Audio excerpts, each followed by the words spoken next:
Klonoa, the door to Phantom Isle. A Phantom Mile. It's just a mile away. Well, it was a mile away from me for the longest time. The original Klonoa game was very elusive. It was hard to find back in the YouTube pickup days when games were highly sought after and everything was rare and collectors ruined the market. I'm just being jaded, but for real though, a copy of this game cost over $100. I don't know what it is now, but that's why I never really got into the series. I didn't understand a legal way to really play it that was affordable. Well, fortunately, Bandai Namco did remaster the 2 games in the mainline series for all the modern platforms, and I've seen it go on sale a lot, so I picked it up for like $20 this year. I was like, hell yeah, I'll play Klonoa. I like this genre. I'm a big 3D platformer guy, and Klonoa is 2.5D.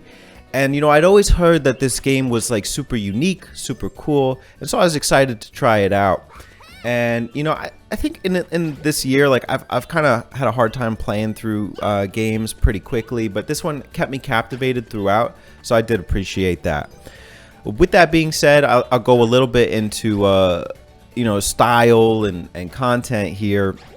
This is a 2.5D platformer. I haven't played a lot of them, but the ones I can think of are like Kirby 64 or Knights, if you call it 2.5D adventure platforming. I kind of do. And I think this game like bears some semblance to them, but it's still unique in its own way. One thing that really makes it stand out is that in terms of gameplay, you can actually aim like outside of the TV or into like on the front and back layers. It's not just like 2D scrolling. It brings a certain life to the game that's also kind of awkward, but I do like when sometimes like the camera will rotate across a level and you're like kind of get a sense of like you're going around a stage. It's really interesting to see. I don't know if seeing it on YouTube will communicate it the same way that like playing on a TV will, but I did appreciate this about this game.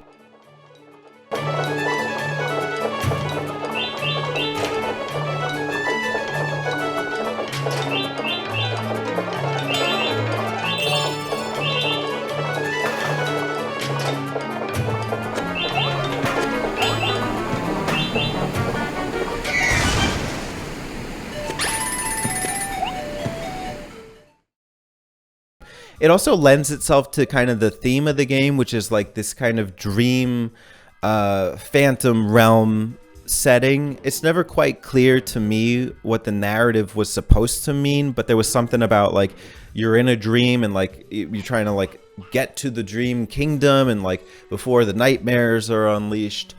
And I thought that aesthetically it was very like, I was always kind of looking at the game like, what am I even looking at right now? Like, even with the main character, I'm like, what the hell is Klonoa? It's like this aberration of like a bunny rabbit and a black cat that has like ears that can make him flutter with boy shorts. I don't know. I understand that like he was kind of seen as a mascot, but I could see why he never quite stood up to the likes of like the Marios or the Sonics or the Crash Bandicoots. You know, he's cool, but at the same time he's just weird. It's very hard to latch onto. There are a lot of charming characters introduced in this game, but at the same time I go like, what the hell did they just do? Like, they're building a what? The narrative's not incoherent, it's just difficult to grasp. Now, I shouldn't even be talking about narrative in like a 2D, 3D platformer, but the game makes it a point to like kind of rub it in your face. It's like every level starts or ends with like a big cutscene. Sometimes it happens in the middle of a stage. And I think it actually takes away from the experience for me a little bit, because I almost went into this just really excited to experience the unique gameplay systems in the platforming. Of course, you can just skip the narrative, but then why have it there in the first place? So I don't hate the game for that. I just think it, in terms of consistency, that takes away from it a little bit.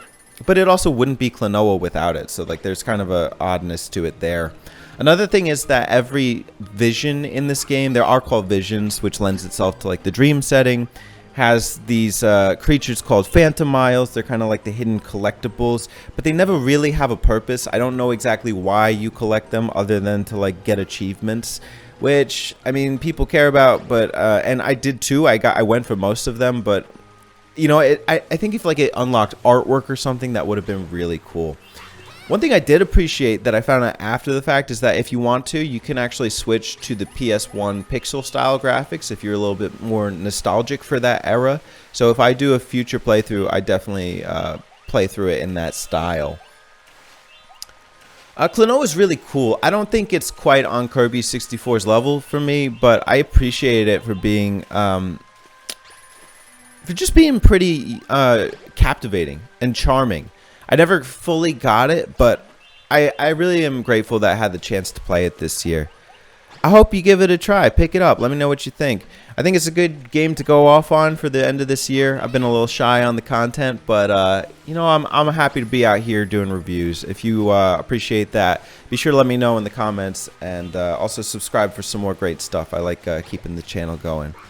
Cheers, everybody. Happy 2022. Here's to more great years of games and content.